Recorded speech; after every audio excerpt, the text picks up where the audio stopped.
बोलो गोविंद भगवान की। अब जैसे कारागृह में बंद किया, 1 2 3 4 5 धीरे धीरे 6 पुत्रों का इसने वध कर दिया। अब सप्तम गर्भ में साक्षात शेष भगवान पधारे। भगवान ने योग माया को बुलाकर कहा कि तुम माता देवकी के गर्भ में शेष जी का कर्षण करके माता रोहिणी के गर्भ में स्थापित कर दो। तो वही माता देवकी के सप्तम गर्भ को आकर्षित करके वसुदेव जी की दूसरी पत्नी जो रोहिणी है, जो नंद बाबा के घर में रहती है, उनके गर्भ में उस 7वां गर्भ डाला गया।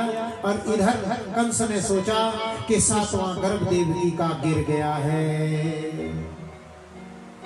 कंस हाथ उठाकर कहने लगा कि धन्य हो भगवान, धन्य हो भगवान, मैं एक और 7वें छोटे से शिशु के वध के पाप से बच गया। भगवान ने कहा कि यशोदा के रोहिणी के गर्भ में स्थापित कर देना और तुम स्वयं यशोदा की पुत्री बनकर पहुंचो। मैं देवकी और वसुदेव जी का अष्टम पुत्र बनकर आ रहा हूं। इसीलिए योग माया ने कहा कि प्रभु मुझे क्या मिलेगा, मैं पुत्री बन के तो आ जाऊंगी, लेकिन मुझे क्या मिलेगा। भगवान ने कहा कि जैसे ही तुम कंस के हाथ में जाओगी, तुम आकाश में अष्टभुजी रूप में प्रकट हो जाना, कंस को चेतावनी देना, तुम्हारा ये रूप बड़े भाव के साथ दुर्गा, भगवती, चंडिका, प्रथमम शैलपुत्री, चतुर्थीयम ब्रह्मचारिणी, तृतीयम चंद्रघंटेति कुष्मांडेति, चतुर्थकम पंचमम स्कंदमातेति, षष्ठम कात्यायनीति, सप्तमम कालरात्रिति, महागौरीति, अष्टमम। साल में 2 बार गुप्त रूप में और 2 बार प्रकट रूप में नवरात्रों में तुम्हारी खूब पूजा हुआ करेगी महाराज। बोलो जगदम्बा मैया की। और बंधुओं 30 तारीख से नवरात्र भी शुरू हो रहे हैं। यही भगवती का अर्चन नवरात्रों में लोग बड़े भाव के साथ करते हैं। और इस प्रकार से हे परीक्षित, अब की बार 8वें गर्भ के रूप में परमात्मा आए तो माता देवकी का मुख कमल ऐसे चमक उठा, ऐसे चमक उठा मानो जैसे मणि चमक उठती है। संपूर्ण कारागृह जिसमें अंधेरा था वो कारागृह प्रकाशित हो गया। कंस ने सोचा आहैष में प्राण हरो हरिर गुहाम ध्रुवम श्रुतो यन्नपूर्य मित्रषि। आज से पहले मैंने देवती को कभी ऐसे नहीं देखा। अवश्य ही होना हो मेरा काल और देवकी का बाल, बाल कहते हैं बालक को, देवकी का बाल और मेरा काल होना हो देवकी के घर में आ गया है। आज देवकी को मारने जाता है, पर जैसे ही भगवान के उस विग्रह के सामने पहुंचता है, बुद्धि शीतल हो जाती है। सोचता है कि स्त्री को मारकर क्या करूंगा। वापस आता है तो वही खुरापात फिर दिमाग में आ जाती है कि आज मैं देवती को मारूंगा। फिर जाता है देवती को मारने तो भगवान के पास पहुंचता है, सद्बुद्धि आ जाती है, वापस अपने कक्ष में आता है। फिर भगवान फिर सोचता है देवती को मारूंगा। स्थिति ऐसी हो गई परीक्षित, स्थिति ऐसी हो गई परीक्षित, आसीन संपस्तिष्ठन् मंजान पर्यटन महिम। ये बैठता है, उठता है, खाता है, पीता है, सोता है, घूमने जाता है। चिंतयामासो हृषिकेश पश्यन् तन्मये जगत्। उस हृषिकेश भगवान का स्मरण करता है। सारा जगत उसे बालक में, भगवान कृष्ण में दिखाई देता है। बोलो गोविंद भगवान की। देवताओं ने देखा भगवान अष्टम गर्भ में आ गए हैं, तब सबने स्तुति करना प्रारंभ कर दिया। सारे देवता वसुदेव जी, महादेव जी और वसुदेव जी के उस गृह में आ गए और सभी भगवान की स्तुति करने लगे। अभी भगवान गर्भ में ही है, गर्भ से बाहर नहीं आए। सारे देवता स्तुति करने लगे। स्वागतम कृष्णा, स्वागतम कृष्णा, शरणागतम कृष्णा, कृष्णा, शरणागतम कृष्णा, स्वागतम कृष्णा, शरणागतम कृष्णा, स्वागतम कृष्णा, शरणागतम स्वागतं सुस्वागतं शरणागतं कृष्ण स्वागतं सुस्वागतं शरणागतं कृष्ण स्वागतं कृष्ण शरणागतं कृष्ण स्वागतं कृष्ण स्वागतं कृष्ण सत्यव्रतं सत्यपरं त्रिसत्यं सत्यस्य योनि निहितं च सत्यं सत्यस्य सत्यमित सत्यनेत्रं सत्यात्मकं त्वां शरणं प्रपन्ना स्वागतं कृष्ण शरणागतं कृष्ण स्वागतं कृष्ण शरणागतं कृष्ण शरणागतं कृष्ण सुस्वागतं कृष्ण। बोले कृष्ण बलदेव की सत्य प्रथम सत्य परम त्रिसत्यम सत्य से योनि निहितम च सत्य सत्य सत्य सत्य कहकर 9 बार सत्य कहकर भगवान को पुकारा है। क्यों? क्योंकि 9 की संख्या पूर्ण संख्या है महाराज, और परमात्मा भी पूर्ण ही है। पूर्णमदा पूर्णमिदं पूर्णात् पूर्णमुदच्यते पूर्णस्य पूर्णमादाय पूर्णमेवावशिष्यते। सबने स्तुति करी भगवान की। यहाँ तो 16 श्लोकों में है ना, देवताओं ने जो भगवान की स्तुति की। धीरे धीरे से बंधुओं नारद जी ने कंस को डराया था, उसकी जो नींद हराम हो गई थी ना, ये नारद जी ने डरा रखा था कंस को। सारे जहां में हर क्षेत्र में भगवान ही उसे नजर आने लगे। इस प्रकार से परीक्षित धीरे धीरे धीरे भादों का महीना आ गया। अत सर्वगुणोपेतम कालम परम शोभना, वो परम शोभित समय आया। भादों का वो महीना जिसे भाद्रपद मास कहते हैं, भादों का महीना आ गया। कृष्ण पक्ष आया, अष्टमी तिथि आई, बुधवार आ गया, रोहिणी नक्षत्र आया, और ठीक रात्रि 11-12 बजे बिल्कुल मध्य रात्रि में आज भगवान चतुर्भुज रूप में देवकी और वसुदेव के सामने प्रकट हो गए।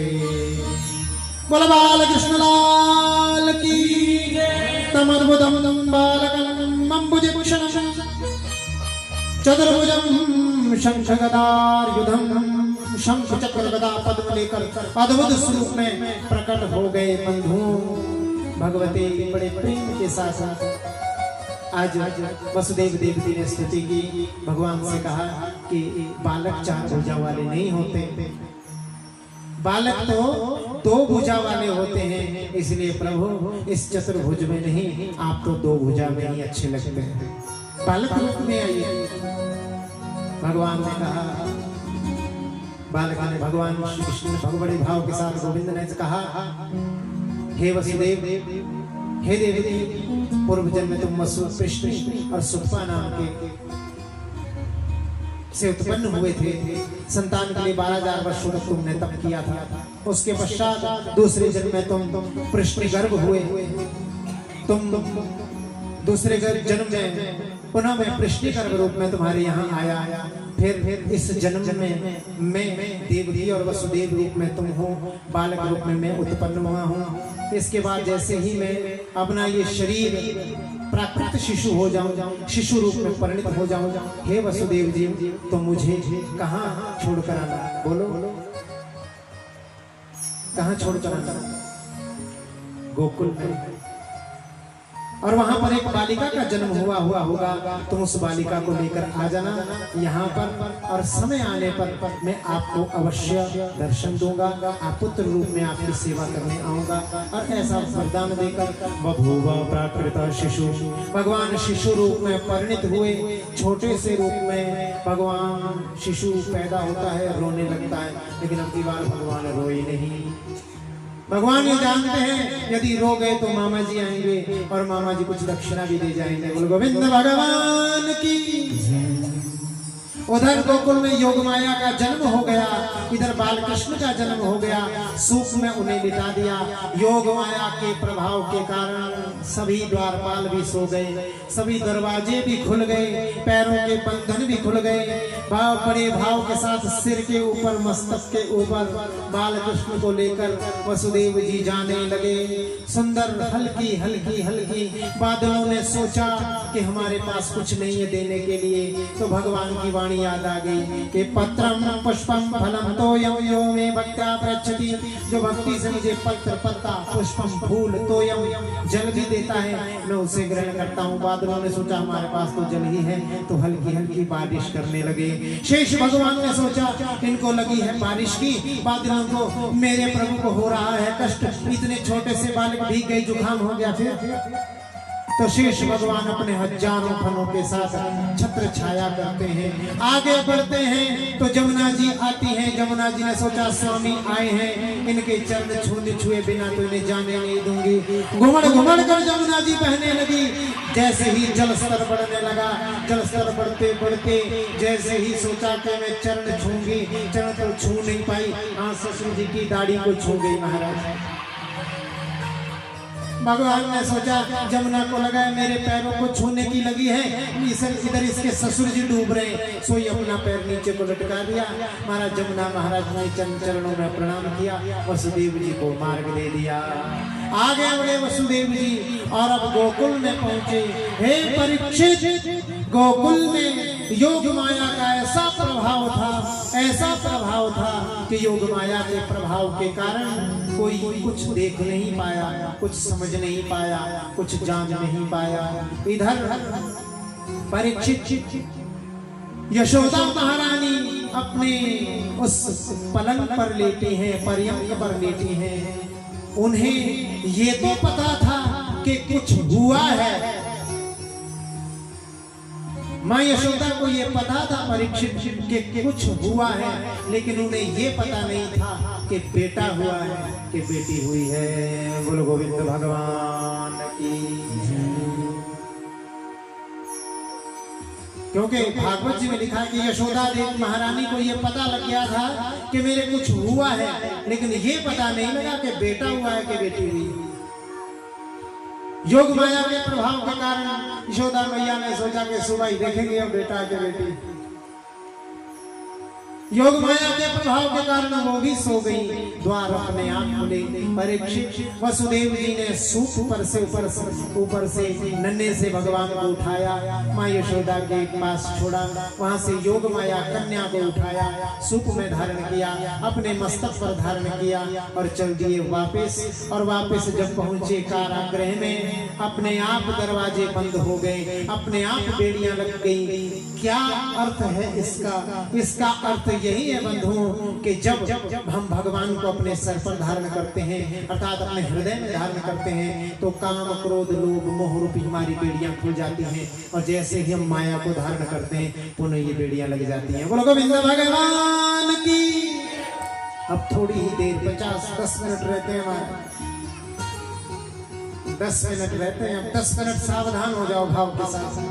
अब जैसे ही योग माया को लेकर वापस पहुंचे वसुदेव जी, बेड़ियां भी लग गई, द्वार भी बंद हो गए, ताले भी लग गए, सब कुछ हो गया। द्वार बंद जाके ये क्या हुआ? और जोर से योग माया चिल्लाने लगी, रोने लगी। द्वारपाल भागे कंस के पास गए, कंस से कहा महाराज आ गया। बोले कौन आ गया? बोले आपका काल आ गया। बोले कहाँ आया?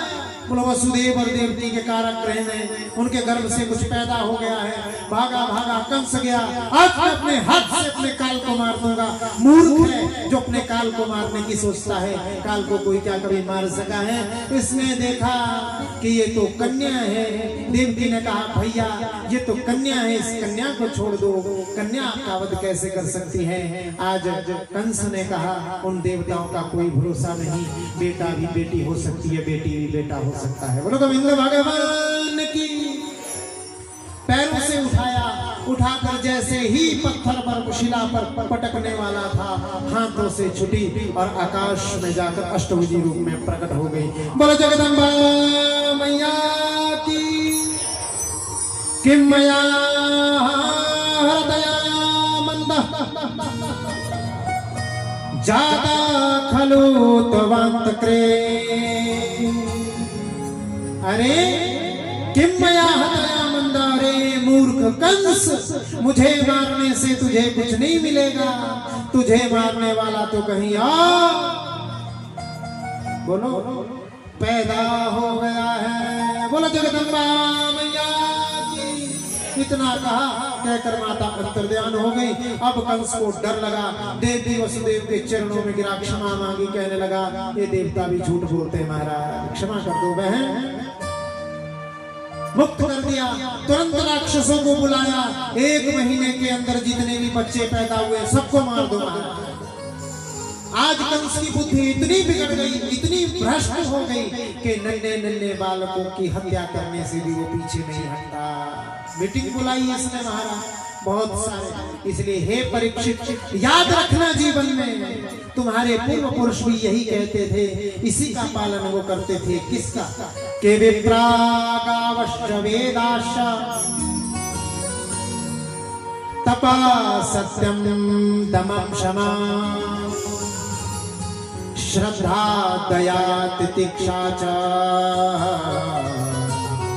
क्रतवश्च हरे तनु। विप्र, वेद, तपस्या, सत्य, इंद्रिय दमन, मनो निग्रह, श्रद्धा, दया, प्रतीक्षा और यज्ञ, ये सब भगवान के शरीर है। जो वेदों पर प्रहार करते हैं परीक्षित, जो ब्राह्मण गौ पर अत्याचार करते हैं, जो तपस्वियों की तपस्या को भंग करते हैं, उन्हें सताते हैं, जो सत्य का आचरण नहीं करते, जिनके हृदय में श्रद्धा और दया बिल्कुल समाप्त हो गई है परीक्षित बंधुओं, वो साक्षात नारायण के अपराधी हैं। बोलो गोविंद भगवान की। दया कैसी। आज कथा सुनी, घर गए महाराज बकरा काट दिया। बोलो गोविंद भगवान। राधे राधे बोलो जोर से, राधे राधे। घर गए क्या बकरा काट दिया, मुर्गा काट दिया है? और जब हमारे ऊपर कष्ट आते हैं फिर हम बोलते, फिर हम क्या करते हैं कि भगवान ने तेरा क्या, देवते का दोष लग गया, फिर देवते का दोष लग गया। घर में बच्चे बीमार पड़ जाते हैं, कुछ कष्ट हो जाता है, फिर हम देवताओं के पास जाते हैं, देवते जरा गणा तो जरा कहा जाए, रोमा गण तो जरा। किसी जीव को मारना और फिर मार कर उसे खा भी जाना है, ये कोई क्षत्रियता नहीं है। बड़े हाथ चौड़े करके कहते हैं तो क्षत्रिय हमारा बकरे खाते हैं, मुर्गे खाते हैं, ये क्षत्रियता बोला ना। क्षत्रियता का अर्थ है रक्षा करना, वास्तव वो क्षत्रिय। अपने जीव के लालच के लिए वेदों शास्त्रों पुराणों को क्यों बदनाम करते हैं? तुम्हारे जीव का लालच है भाई, जिसके अंदर दया नहीं। दया उसके अंदर होती है जो मार नहीं सकता किसी को, उसी को दया कहते हैं। और किसी दया की और परिभाषा क्या है? यदि दया की कोई और परिभाषा है कोई बताए मुझे। दया की परिभाषा यही है जो अपने तरह औरों को माने। किसी जीव को काटते हुए उसको दर्द होता होगा भाई, उसको भी कष्ट होता होगा, जैसे हमें होता है। हल्का सा हाथ कट जाए डॉक्टर के पास तुरंत टांके लगेंगे मारा जैसे, फिर करते दर्द हो रही गुरुजी। जिसके अंदर दया नहीं है परीक्षित, साक्षात नारायण के अपराधी हैं। फिर मुश्किल है कि वो कष्ट से निवृत्त होंगे। कंस ने मीटिंग बुलाई बहुत सारे राक्षसों की, 1 महीने के अंदर जो भी पैदा हुआ सबको मार दो, बुद्धि भ्रष्ट हो गई। इधर ये मीटिंग कर रहा है महाराज, वहां से पूतना को भेज दिया कंस ने, हम चलते हैं कहाँ, गोकुल में। अब जैसे ही यहाँ पर नंद बाबा को पता चला और देवती बड़े भाव के साथ यशोदा मैया को पता चला कि हमारे घर में बड़ी उम्र होने पर बालक हुआ है, बहुत आयु होने पर बालक हुआ है, खुशियों की लहर दौड़ गई महाराज पूरे बड़े भाव के साथ गोकुल में। और बंधुओं सब एक दूसरे के साथ नंद महोत्सव में गाने लगे, बजाने लगे। यहाँ पर सुखदेव महाप्रभु ने 18 श्लोकों में नंदोत्सव गाया है। ये 18 श्लोक नंदोत्सव में आज हम अपना नंदोत्सव गाते हैं, कल का नंदोत्सव सुखदेव प्रभु का होगा महाराज, जो 18 श्लोकों में गाया है। बोलो गोविंद भगवान की। बड़ा मंगल होने लगा, सभी नृत्य करने लगे, नाचने लगे। सुखदेव महाप्रभु भी सबको नचवाने लगे बड़े भाव के साथ। और वहीं पर के नंद घर आनंद भय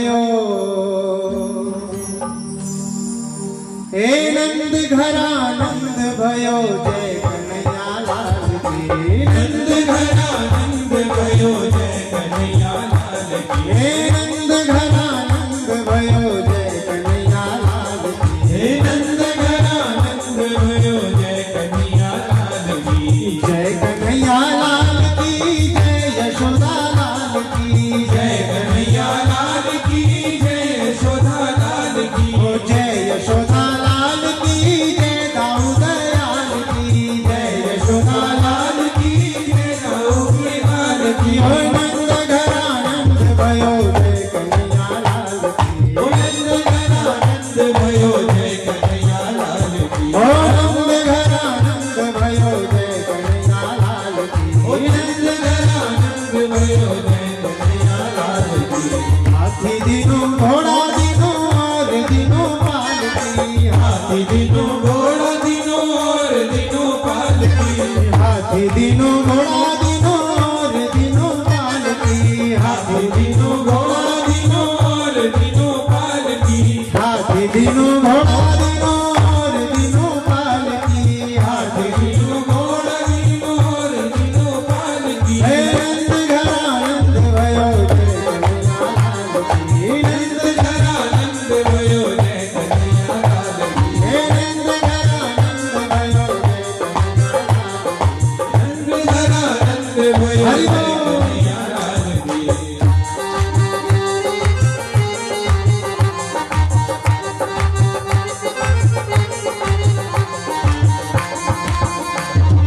श्री राधे।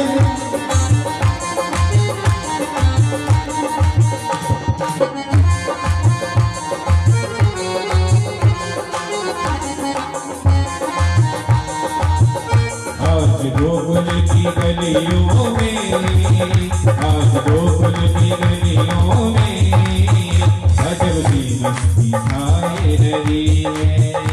आज गोकुल की गलियों में अजब सी मस्ती छाए हुई है। ओ आज गोकुल की गलियों में अजब सी मस्ती छाए रही है। आज गोकुल की गलियों में अजब सी मस्ती छाई हुई है।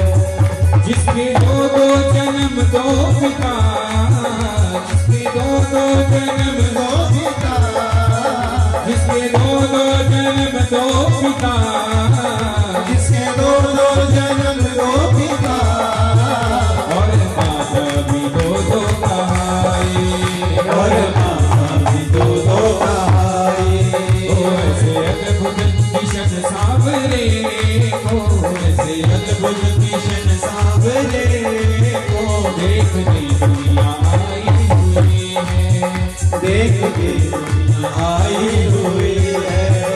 आज गोकुल की गलियों में अजब सी मस्ती छाई हुई है।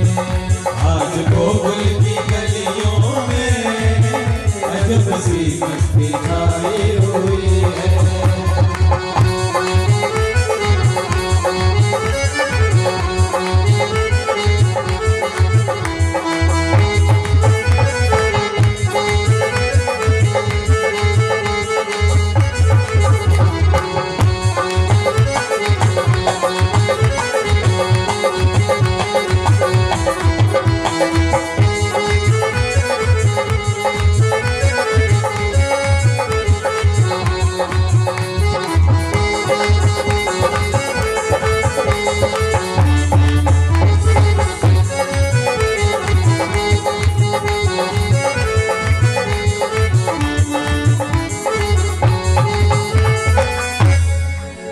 दुनिया भर का जो मालिक है वो, दुनिया भर का जो मालिक है वो, दुनिया भर का जो मालिक है वो, दुनिया भर का जो मालिक है वो माँ की गोदी से नीचे ना उतरे, माँ की गोदी से नीचे ना उतरे, वो माँ की गोदी से नीचे ना उतरे, वो माँ की गोदी से नीचे ना उतरे। वो ऐसे अद्भुत किशन सावरे को, ऐसे अद्भुत किशन सावरे को देखने दुनिया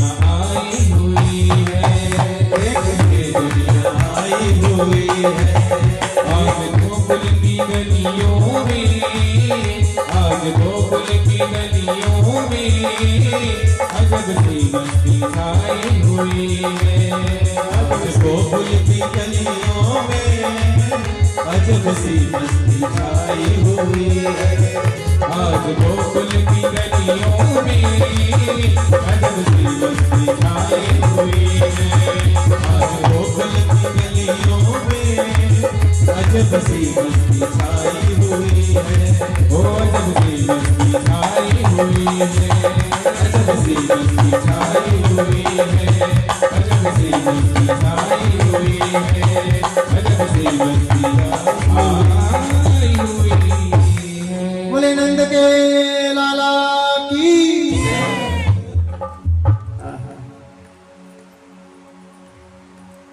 तो बंधुओं, भगवान के कृष्ण जन्म की कथा को जो भाव से श्रद्धा से श्रवण करता है, जिस कामना से जिस भावना से श्रवण करता है, उसकी सभी मनोकामनाएं पूर्ण होती भी हैं।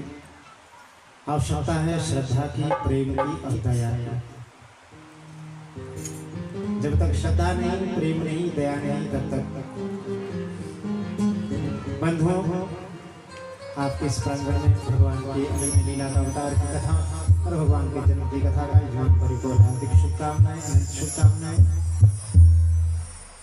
और कल भगवान का सुंदर, कल से भगवान की लीलाएं चलेंगी। माखन चोरी आदि लीला, भगवान का अनेक राक्षसों का उद्धार, अनन्य लीलाएं भगवान की कल से प्रारंभ होगी। हमने अपना नंदोत्सव आज कर लिया, शुकदेव प्रभु का नंदोत्सव, क्योंकि गाना बजाना ही नंदोत्सव नहीं होता। वास्तव में शास्त्र में कैसे नंदोत्सव मनाया गया, उसमें भी हम कल चर्चा करेंगे।